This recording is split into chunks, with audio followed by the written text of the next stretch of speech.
Essa galera que tá igual Moisés no deserto, só na resistência.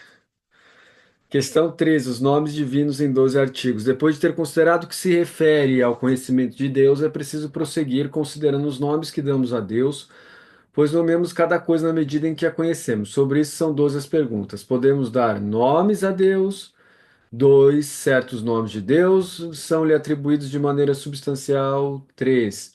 Certos nomes são atribuídos a Deus em sentido próprio, ou todos o são em sentido metafórico. 4. Os numerosos nomes dados a Deus são sinônimos. 5. Existem nomes atribuídos a Deus, as criaturas em sentido unívoco ou equívoco. 6. Se for analogia, eles se aplicam por primeiro a Deus ou às criaturas. 7. Existe algum nome que se diga de Deus em sentido temporal. 8. O nome de Deus significa a natureza de Deus ou seu agir. Este nome é comunicável. Este nome tem significado unívoco ou equívoco, segundo signifique Deus por natureza, por participação ou por opinião.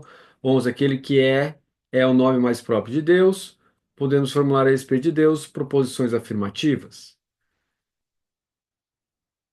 Depois de tudo isso, você nem sabe onde você está e eu também não. Mas assim, a questão é, depois da razão natural, a gente entra na questão da nomeação. Por quê? Existe uma lógica aqui, né? Se eu defendo que a razão natural alcança algo de Deus, então eu posso nomear Deus. Se eu tivesse defendido, no caso de Tomás, né, não eu, mas se eu tivesse defendido que não, então a nomeação de Deus é algo completamente humano e não alcança nada da essência de Deus. É essa lógica que está por baixo. Como Tomás se posiciona a partir da lógica de que é possível, pela razão natural, conhecer algo sobre Deus, por quê? Porque a base comum entre tudo isso é a criação. Então a criação tem que trazer algo do Criador, portanto, é possível chegar até alguma coisa disso, ao contrário do senso daqueles que acreditam na só escritura, né? Ou seja, né, depois de Tomás se desenvolve a teologia a tal ponto onde você tem um racha. Um vai para um lado do só a escritura, não, a razão natural não alcança. O outro vai que a razão natural continua alcançando. Então, Tomás, e daí a tradição do tomismo vai para esse lado aqui. Depois ocorre um outro racha dentro do tomismo. Quer dizer, pequenos rachas vão acontecendo, mas ocorre um outro racha mais sério depois do Vaticano II. Começa no Vaticano I, termina no Vaticano II, onde nós temos o movimento do tomasianismo, que é aquilo que a gente está dentro.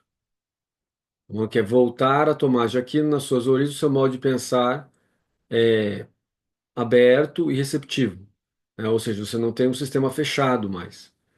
Agora, existe um outro tomismo que se mantém no mundo ainda hoje e que permanece, que é um tomismo fechado e que não aceita nem o mundo moderno nem o mundo contemporâneo. Tá bom? Então tem que saber assim, ó, navegar dentro desse viés aqui, tá bom? Agora, o Brasil, a nossa cultura brasileira teológica, está mais pro lado do tomasianismo, tá bom? Então ela é sempre muito aberta, né? Aquilo que foi desenvolvido aqui no Brasil não teve cunho fechado, pelo menos dentro das universidades não aconteceu dessa maneira. Agora, fora das universidades, dentro das ordens religiosas, particularmente da Carmelita, nós temos aí um fechamento, tá bom? Então, os beneditinos, os dominicanos, de certa maneira os franciscanos também tiveram uma abertura para o tomasianismo, movimento tomasianismo.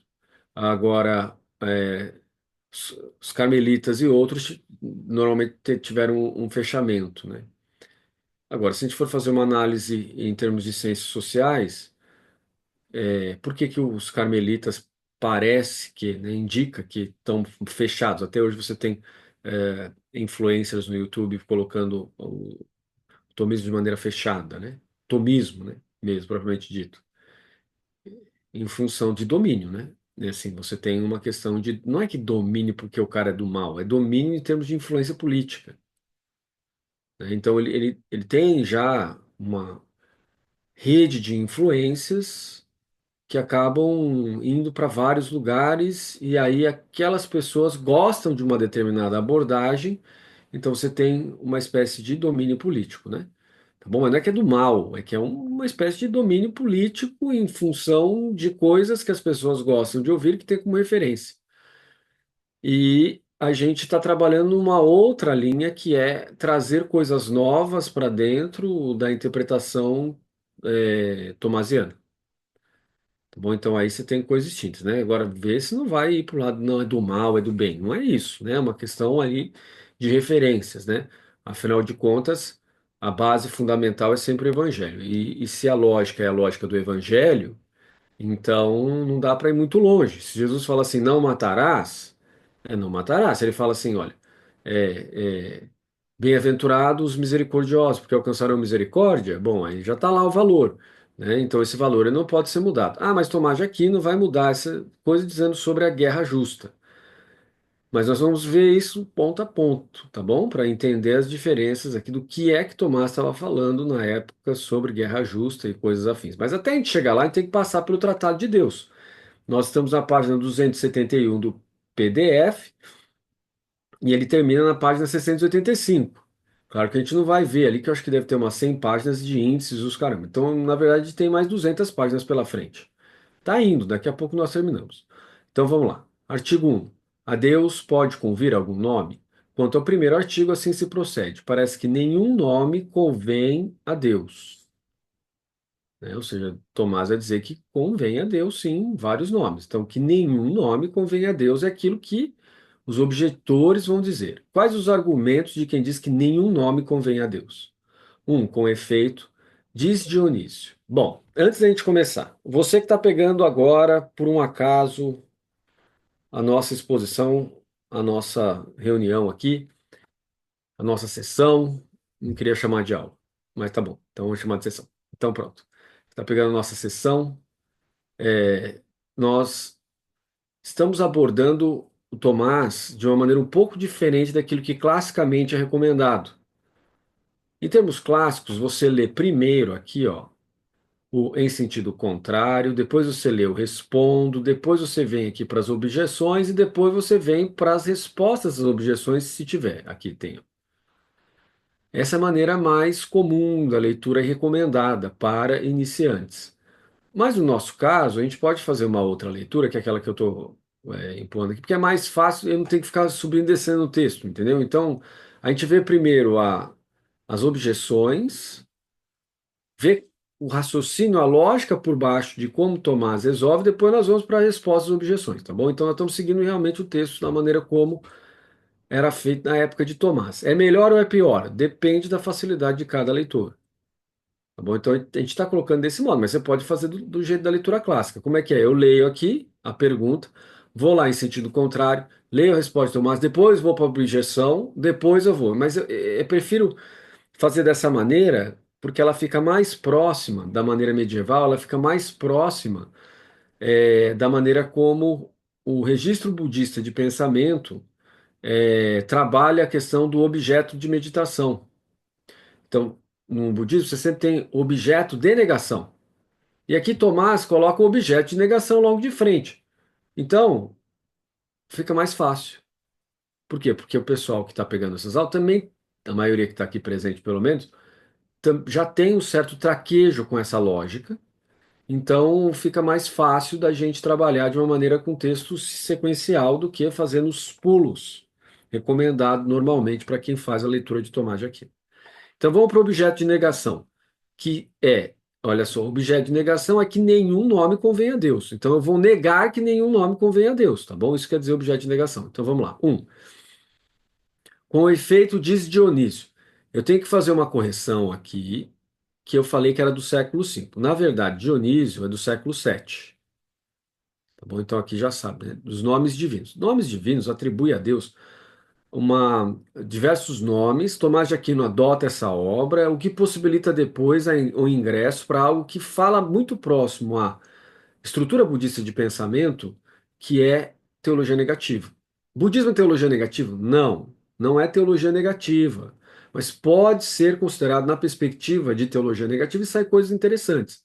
Tá bom? Então, é, há uma proximidade aqui, né? Então você que já está mais acostumado com a lógica budista, fica mais fácil de entender a coisa aqui. Agora, se eu estou acostumado com a lógica católica, não vai ficar tão fácil assim, a lógica católica de missa, etc. Por quê? Porque ali nós temos uma teologia positiva. Eu afirmo coisas de Deus, quer dizer, positividade E negatividade não tem nada a ver com bem e com mal, tem a ver com afirmar predicativamente coisas sobre algo. Isso é positivo. Negar predicativamente coisas sobre algo é o negativo, certo? Então, por exemplo, pode dizer assim: Vitória não é brasileira.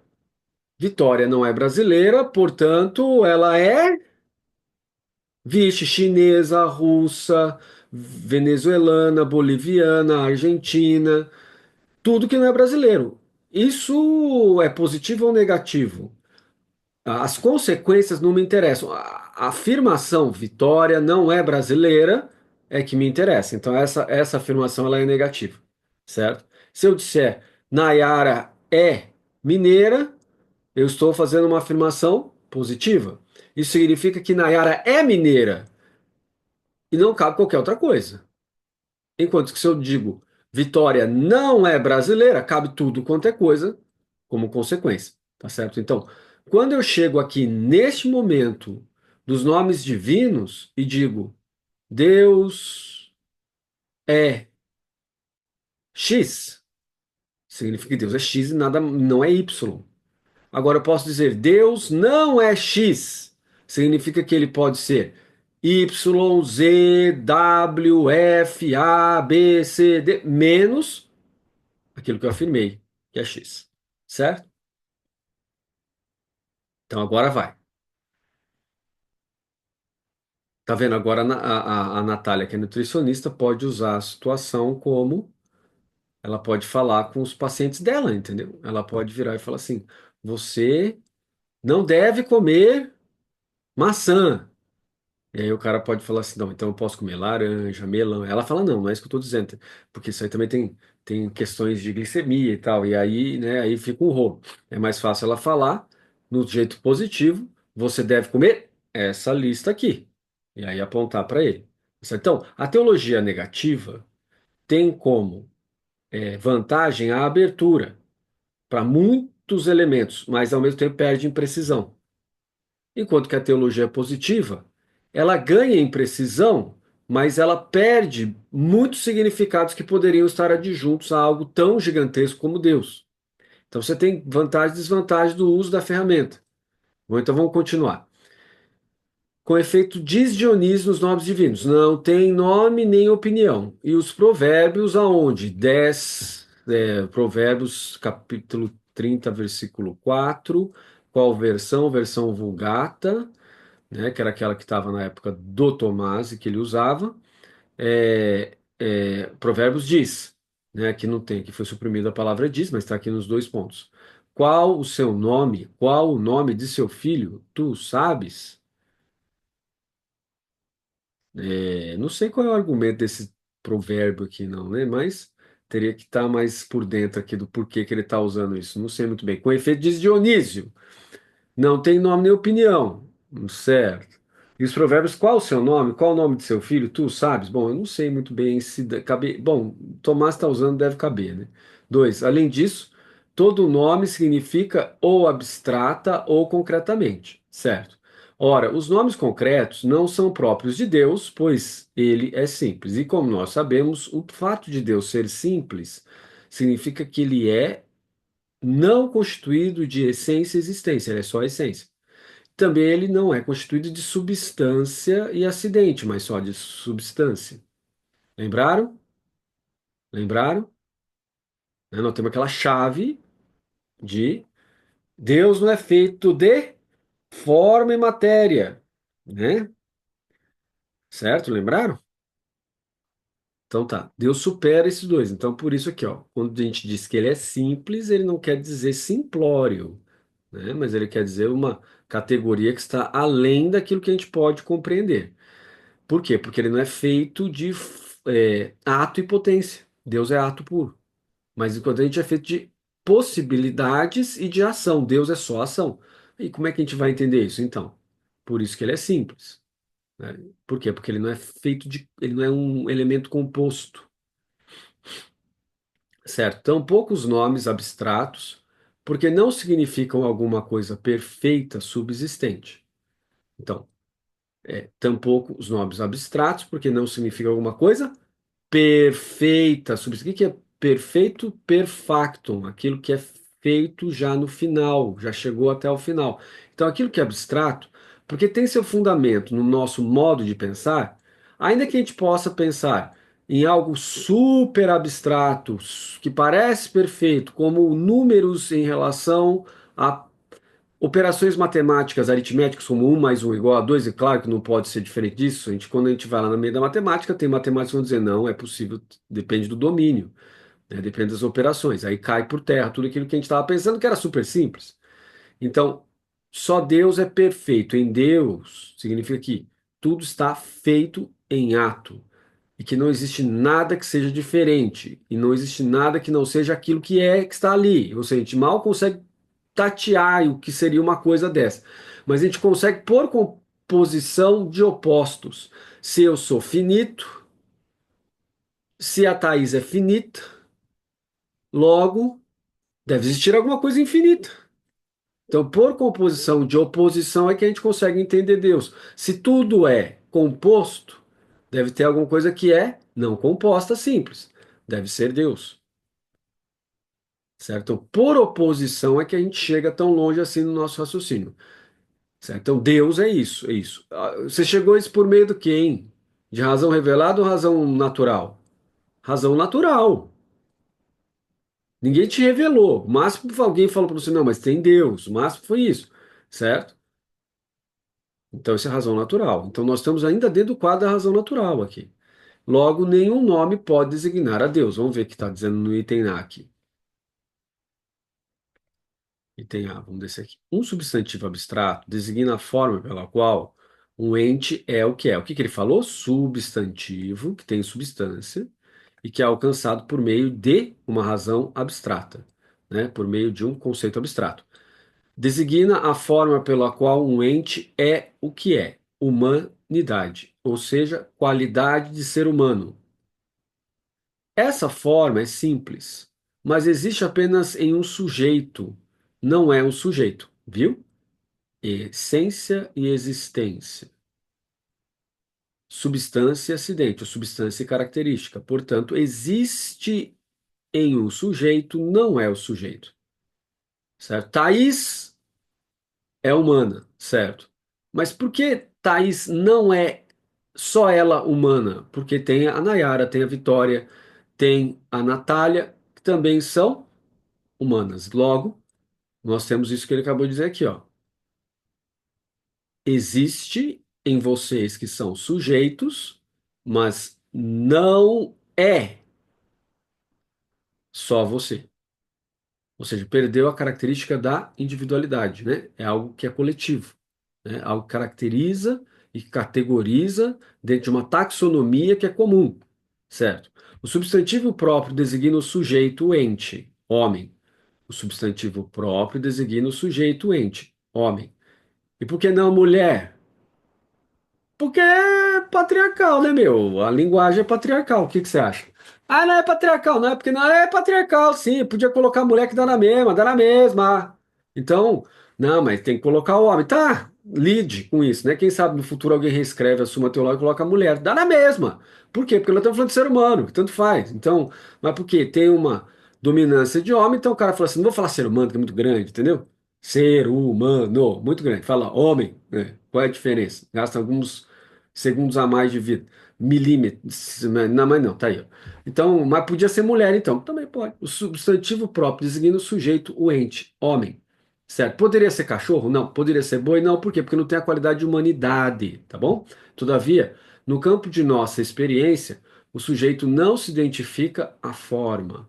Ele é, portanto, composto. O que é a forma? Aquilo que há de mais abstrato nesse caso. O que há de mais abstrato na Nayara, na Vitória, na Natália, na Thaís?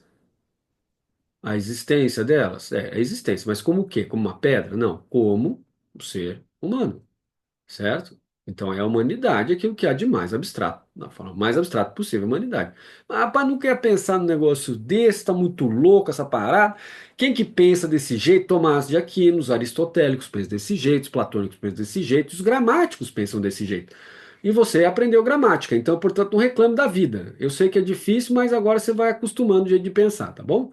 Então, todavia, no campo de nossa experiência, o sujeito não se identifica a forma. Portanto, quando eu olho para a Vitória, quando eu olho para a Nayara, quando eu olho para Natália, quando eu olho para a Thaís, eu não vejo a humanidade, eu vejo acidentes. Como assim veio acidente? Eu sou uma criatura acidental? Sim, não, sim, não, sim, sim. Você é uma criatura que é cheia de acidentes aí. Por exemplo, nariz um pouco maior que o outro, oreba, um pouco maior do que o outro, entendeu? Eu estou convertendo a Vitória para ficar falando sobre um gírias, entendeu? Ela é da Venezuela, convertendo. Ó, né? Orelhas, não, você pode falar oreba, entendeu? Tô né? Fala, minha oreba, entendeu? As pessoas vão entender, só vão achar que você é meio do povo, assim, entendeu?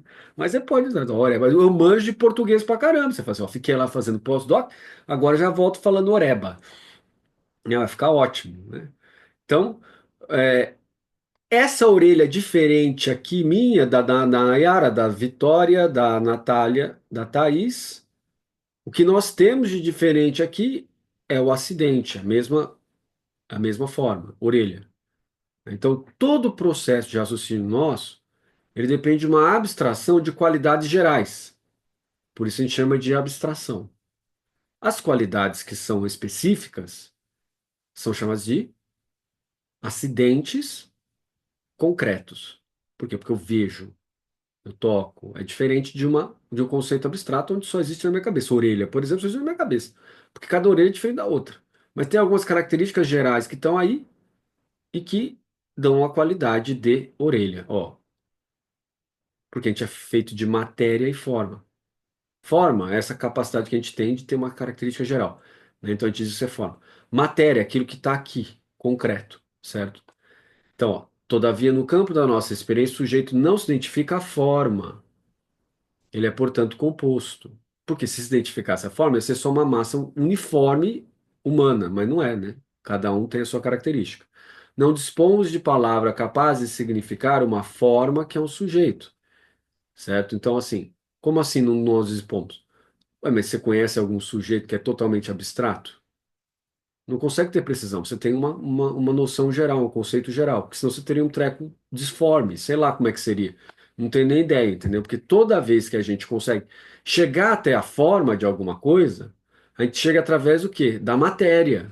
Primeiro eu vejo as características particulares para depois chegar na característica geral. Alguém vai falar assim, mas isso não é o silogismo comum, porque o silogismo comum eu tenho universal, particular e conclusão, certo? Mas na lógica budista é reversa.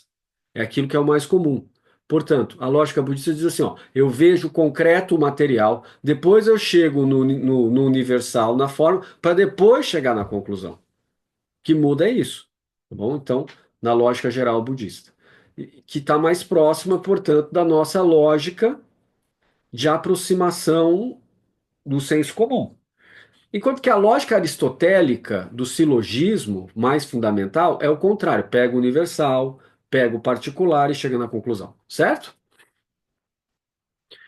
Não dispomos de palavra capaz de significar uma forma que é um sujeito. Ora, em Deus a forma é subsistente. Em Deus a forma é subsistente. Deus é a própria divindade. O que ele quer dizer com isso? Aqui que o X da questão. Aqui que a gente vê que Deus é Deus, quem é como Deus. Por quê? Porque em Deus, enquanto que para a gente a forma é uma abstração, eu pego as características de vocês e digo, vocês são mulheres, vocês são humanas, né? Em Deus é o contrário, Deus é a própria coisa. Ele é esse treco abstraído aí. Ele é o máximo da abstração possível que a gente pode alcançar. É isso que ele está dizendo. Deus é a própria divindade. O que quer dizer isso? Deus é sujeito, portanto, ele deveria ser algo concreto, material, mas aqui no caso ele é a própria divindade, que é a forma, aquilo que é mais geral possível. Então Deus não é um treco concreto, ele é um treco abstrato.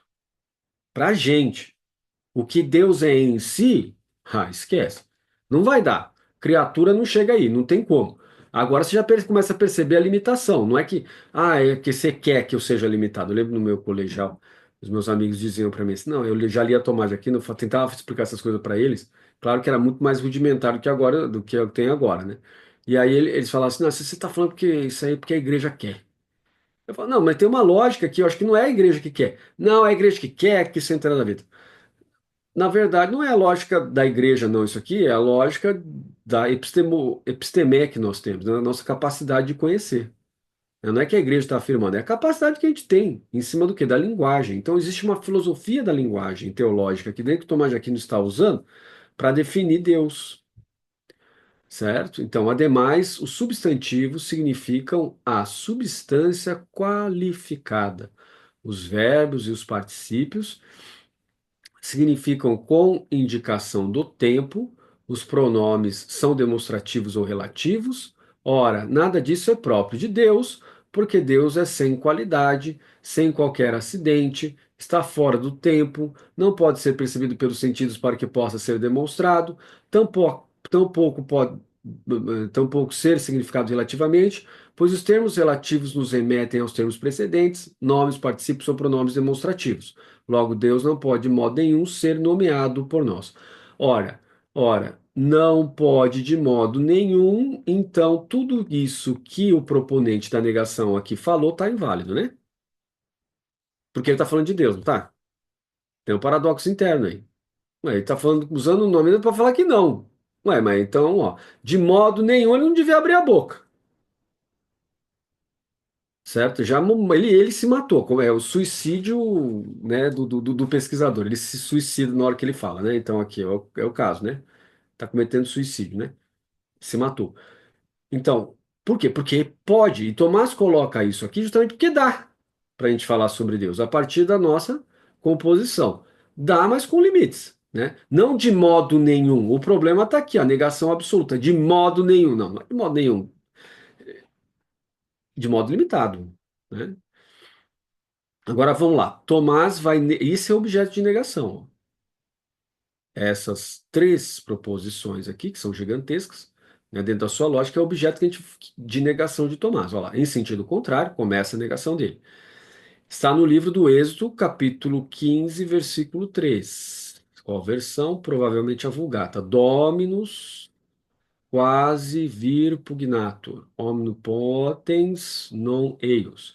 O Senhor é como um guerreiro, seu nome é todo poderoso. Ó, aqui a palavra pugilista, ó, pugnator. Tá vendo? Quem luta boxe chama o cara de pugilista, não é? Então, pugilista é um guerreiro? É por isso que a gente fala boxeador, né? Imagina você falar assim: ah, hoje o guerreiro Mike Tyson vai lutar com o guerreiro assim, Evander Holyfield, que lento, entendeu? Então, por isso que fala boxeador, né? Vai ficar mais bonito, né? Então, mas antigamente era guerreiro, né? Seu nome é todo-poderoso, certo? Onipotente, né? Todo-poderoso, ou seu nome é onipotente. Certo. Então, aqui nós estamos vendo que a tradição do judaísmo em Êxodos, que é uma tradição que você precisa ler o livro dos Macabeus para entender que foi uma tradição que foi dada a partir do exílio da Babilônia, a partir de Dário, que interfere nas escrituras judaicas, cristãs hoje, mas na época judaica, e que coloca elementos estruturantes que são diferentes daqueles que estavam lá. Hoje o pessoal que estuda arqueologia bíblica vê muito isso, né? Que existia uma tradição diferente anterior a Neemias, Esdras e assim por diante, né? E aí você tem aqui então uma espécie de superimposição. Então, hoje se questiona se Êxodos, etc., realmente é o Êxodos que os judeus acreditavam antes do exílio babilônico, do retorno do exílio da Babilônia e da imposição ali que nós temos lá no livro de Macabeus. Eu não sei se é Babilônia, se eu estou certo, mas eu acho que eu estou, mas não me lembro muito bem. Não é minha área. A gente sempre se defende assim, entendeu? Não é minha área. Eu só ouvi falar. Se tiver interesse, você vai lá ler, entendeu? Aqueles bilhões de livros de arqueologia bíblica que eu não tenho muito interesse de ficar lendo aquilo ali, não, entendeu? Então, por quê? Porque agora eu vou usar a lógica católica para me defender. Se no final da vida eu vou ver Deus face a face, ele me dá download, entendeu? Eu olho para ele, ele olha para mim, faz download, eu sei tudo, para que que eu vou ficar gastando tanto tempo lendo aquele bando de informação de 300 milhões de anos? Né? A Vitória está assim, professor, você está matando a pesquisa. Eu sei, eu estou matando um pouco a pesquisa, eu sei, mas eu tenho preguiça, entendeu? Eu admito.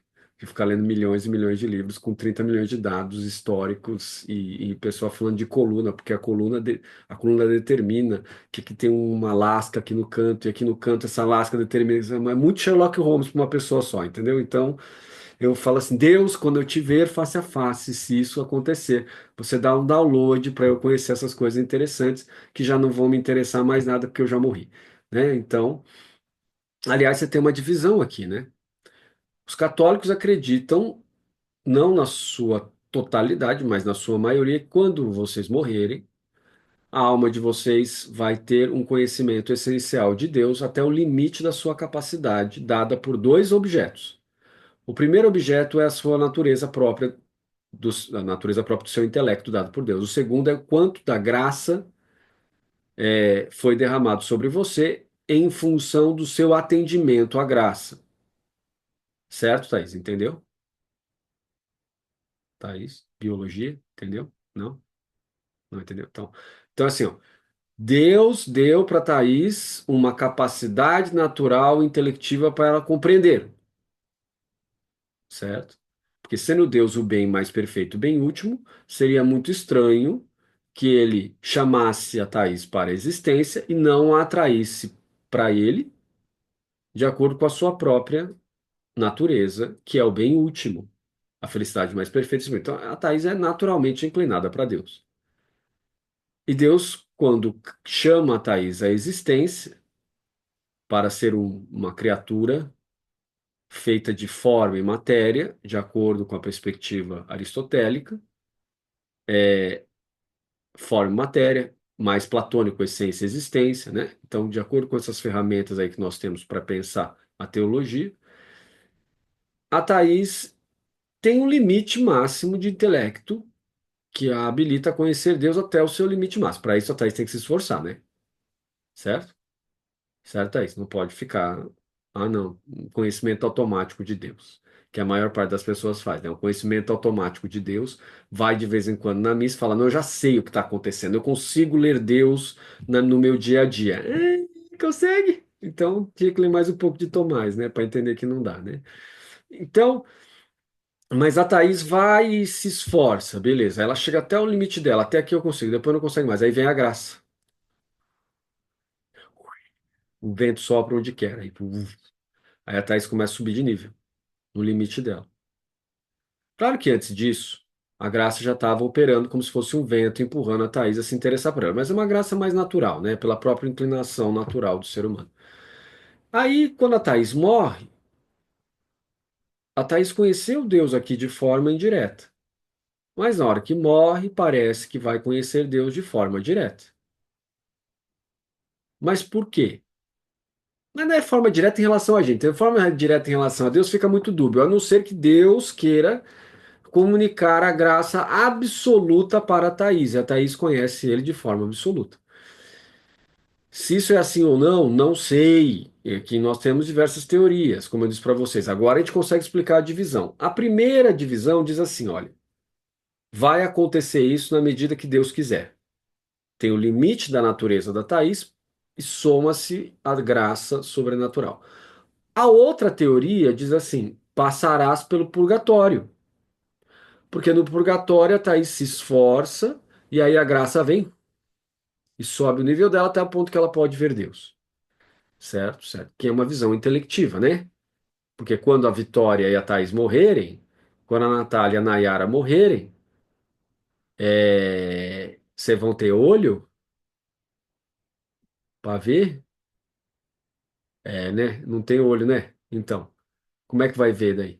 Vai ver com o quê? Com o intelecto, né, meu filho? O que que você acha? Mas eu vou estar pensando, vai. Ah, mas como é que foi? Então, por isso que tem que ler o Tratado da Alma, né? Eu sei, estranho, né? Por isso que a gente vai chegar lá. Tá bom? Então, aí, purgatório é isso, tá? Depois tem uma terceira teoria ainda que tem católicos que afirmam, é uma minoria, mas os protestantes afirmam, os históricos afirmam todos a mesma coisa. Morreu, vai dormir. Aí a Vitória vai ter sonhos bons. Thaís também, Natália também, Nayara também. Até que Jesus chama de volta para o corpo. Aí, pô. Aí volta pro corpo. Ah, quando que vai ser isso? Ah, meu filho, minha filha, agora que não é, né? E quem garante que eu não tô sonhando, eu já morri, e tudo isso aqui é o purgatório? Ninguém. Por isso que o Frei Marcelo Neves me chama de alma do purgatório, entendeu? Ou alma, eu falo, sim, meu pai, você deve ser um querubim que está me ajudando na ciência divina. Ele fala, sei lá, eu também não sei, não tem como saber que isso não é, então não estou nem vendo. Então, mas é a vida, entendeu? O que que vai fazer? Como você garante que você não está sonhando? A gente garante que não está sonhando pela recorrência de coisas que acontecem e pela contraposição em relação ao nosso estado de sonho, que acaba muito rápido e lá é meio estranho porque as lógicas não funcionam muito bem. Por exemplo, se você lembrar que você está sonhando, você pode falar assim: estou sonhando, vou voar, você voa. Quando você está no estado desperto, você fala: estou sonhando, você voa? Pula aí. Então, por essa intermitência de recorrências que a gente tem, é que a gente percebe que a gente não está sonhando. Mas e se colocando problemas filosóficos agora graves. Mas e se isso que você entende como memória for, na verdade, só mais um produto do seu sonho? E agora? E aí significa que você está num loop infinito de coisas que estão te falseando o tempo todo. Você virou o René Descartes agora. Agora você vai ter que definir como é que eu vou saber que não tem um gênio me enganando. Então, pois é. A modernidade começa a partir disso. Entende? Aí ele chega à composição da seguinte coisa: a única coisa que eu não posso duvidar é que eu penso. Certo. E a segunda coisa que eu não posso duvidar é que Deus existe. Por quê? Porque das coisas naturais que existem em volta de mim, não tem nada indicando Deus, então tem que ter sido colocado de fora para dentro do sistema. Mais ou menos, né? Tomás de Aquino não concordaria com essa lógica, não. Não tem que ser colocado fora do sistema. Por isso que a razão natural alcança Deus, né? Porque senão teria que ser colocado um pouco de fora para dentro e a razão natural não alcançaria. Ela já estaria disposta a. E aqui está dizendo o contrário, que a gente alcança a partir da abstração. Então são métodos distintos. Um é o método de Descartes, outro é o método de Aristóteles, né? Então são coisas distintas. Só que o Tomás ele inverte tanto Aristóteles, trabalha tanto Aristóteles, que não é mais Aristóteles, é um Aristóteles tomista. Tá bom? Então a gente tem que saber as diferenças para vocês não ficarem confusos. Claro, eu vou procurar lá no Aristóteles, vou ler Aristóteles, vou entender Tomás. Não vai. Tem que ler os comentários que Tomás faz ao Aristóteles. Porque senão você não vai entender, não. Ele fala, mas então Aristóteles fala uma coisa, Tomás está falando outra. Pois é, uma coisa louca, entendeu? Então, entrando aqui, o Senhor é como um guerreiro, o seu nome é todo-poderoso, certo? Então, quando eu nomeio Deus, eu conheço Deus, de certa maneira. Assim como todo mundo vai passar no purgatório, porque vocês estão estudando dentro de uma lógica católica romana. Então vocês vão parar no purgatório. E quando estiver no purgatório vai ser um desespero? Que eu saiba, não, né? Porque você está destinado. Aí sim vale a teoria da predestinação. Você está predestinado a encontrar Deus em algum momento. Enquanto que aqui no mundo, o que vale para a doutrina católica não é a teoria da ou teologia da predestinação, mas a do livre-arbítrio. Ah, mas eu sou da igreja luterana. Tudo bem, livre-arbítrio. Mas sou da igreja calvinista. Opa, aí mudou. Por quê? Calvinista entende as coisas como teoria da predestinação. Então você já estava predestinado a encontrar a suma de teologia, encontrar que a coisa tem livre-arbítrio. Como isso é possível? Eu não sei também, entendeu? É por isso que eu prefiro a católica, porque parece que tem menos contraditório, entendeu?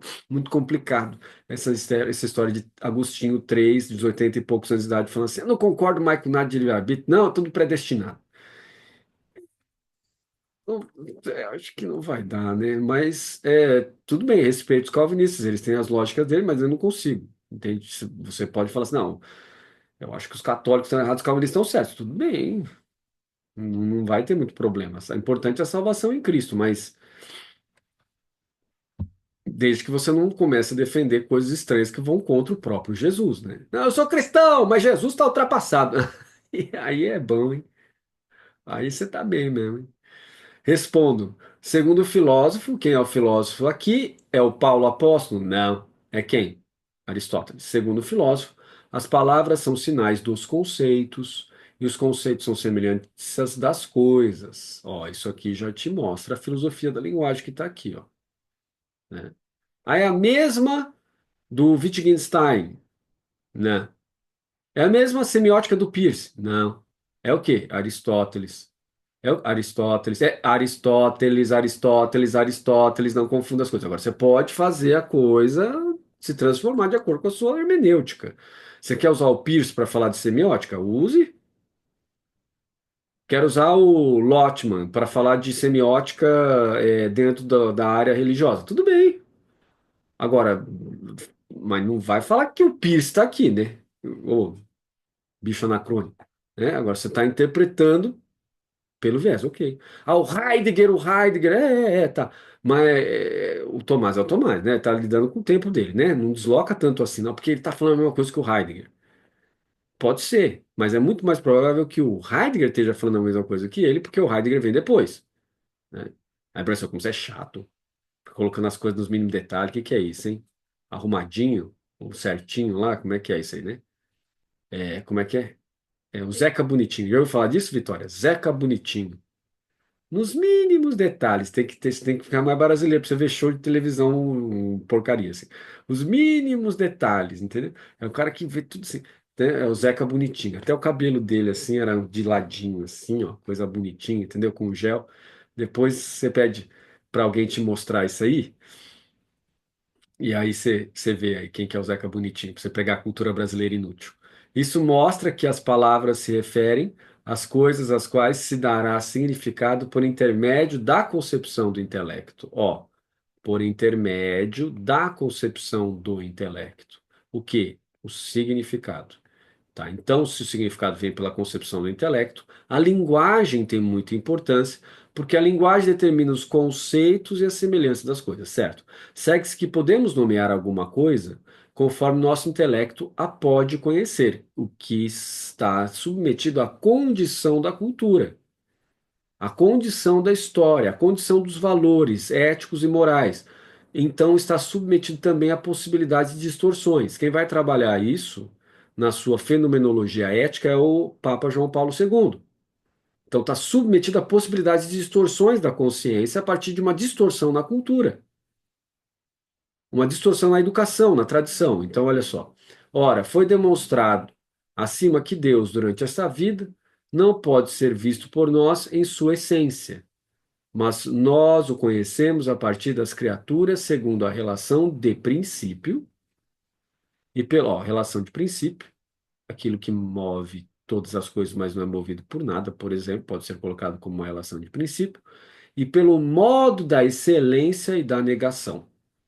Modo da excelência e da negação. Isso nós explicamos lá atrás, teologia positiva e teologia negativa.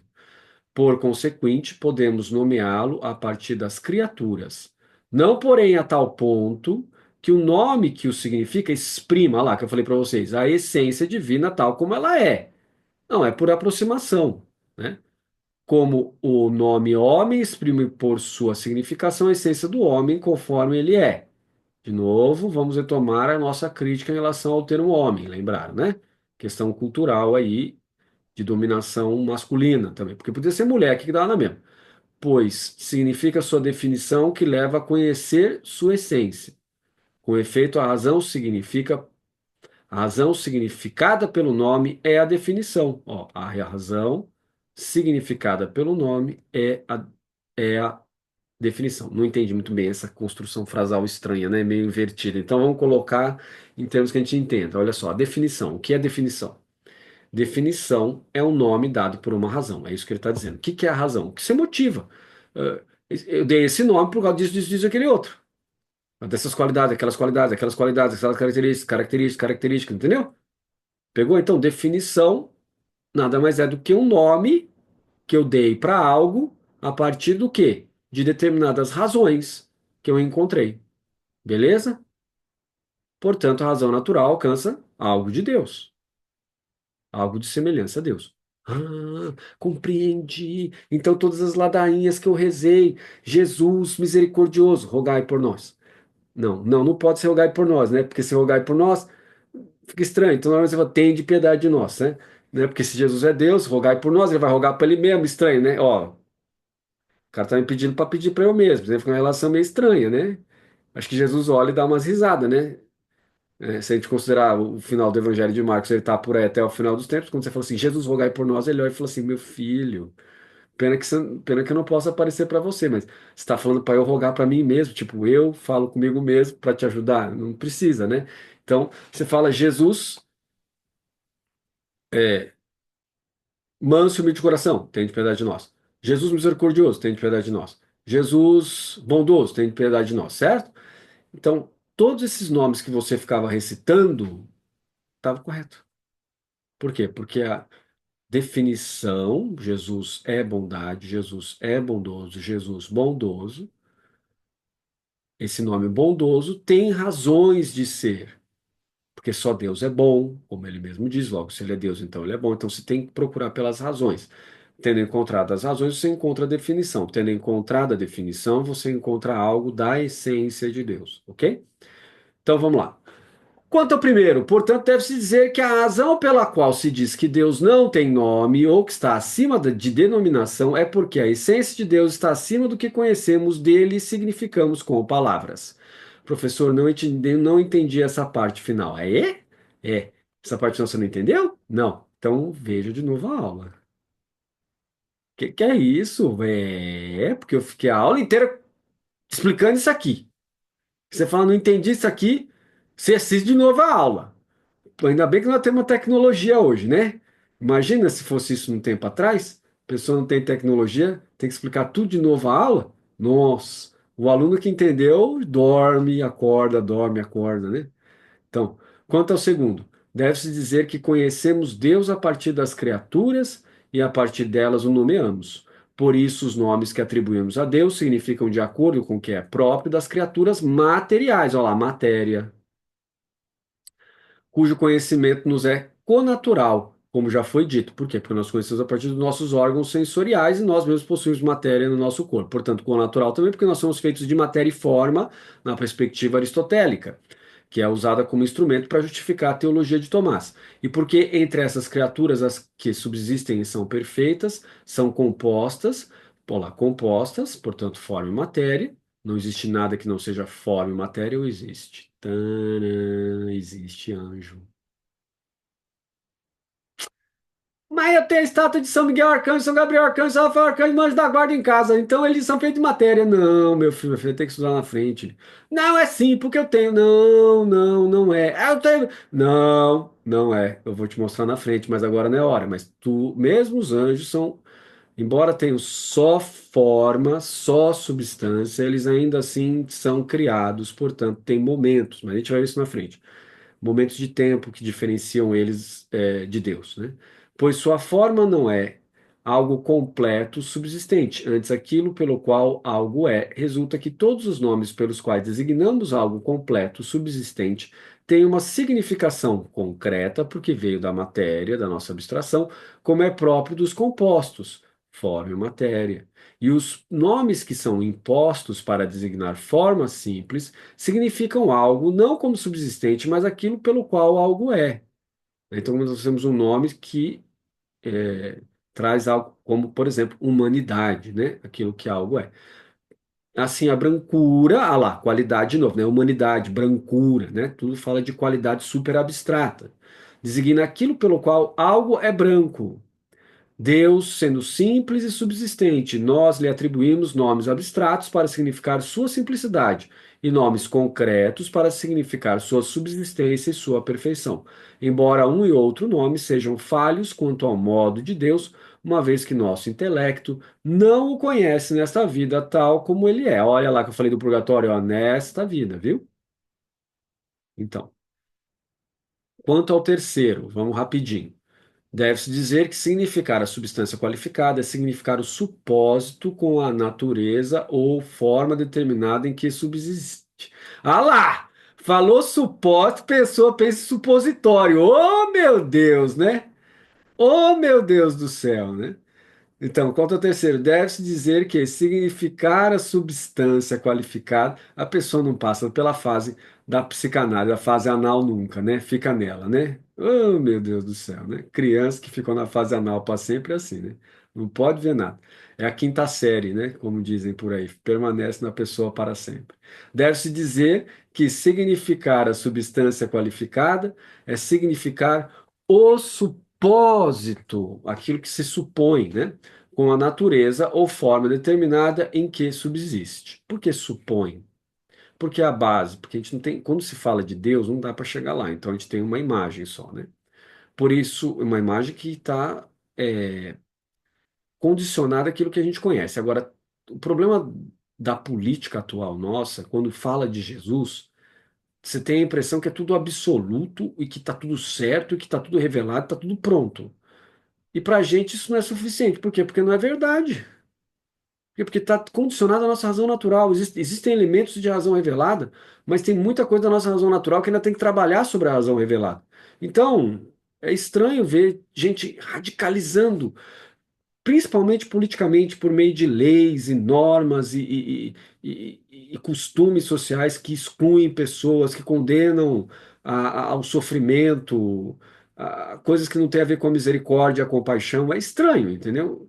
Mas faz parte desse processo aqui que não está claro para a pessoa.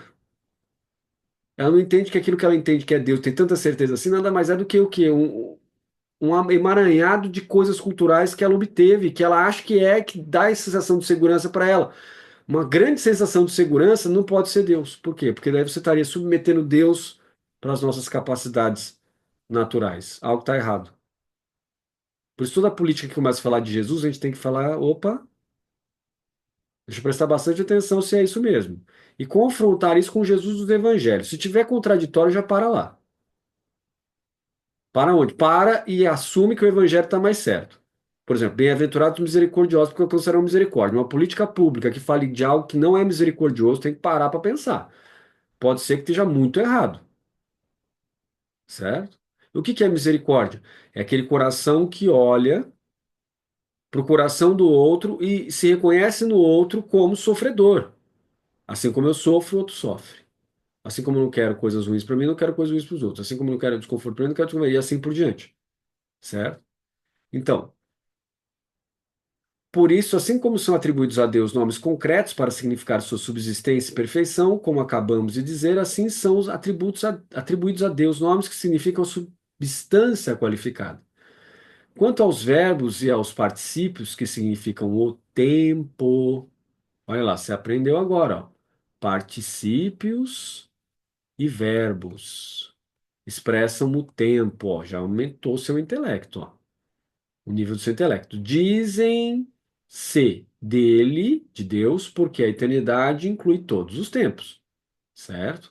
Eternidade, assim como a unidade inclui todos os homens e todas as mulheres, ou todas as mulheres e todos os homens, a eternidade inclui todos os tempos.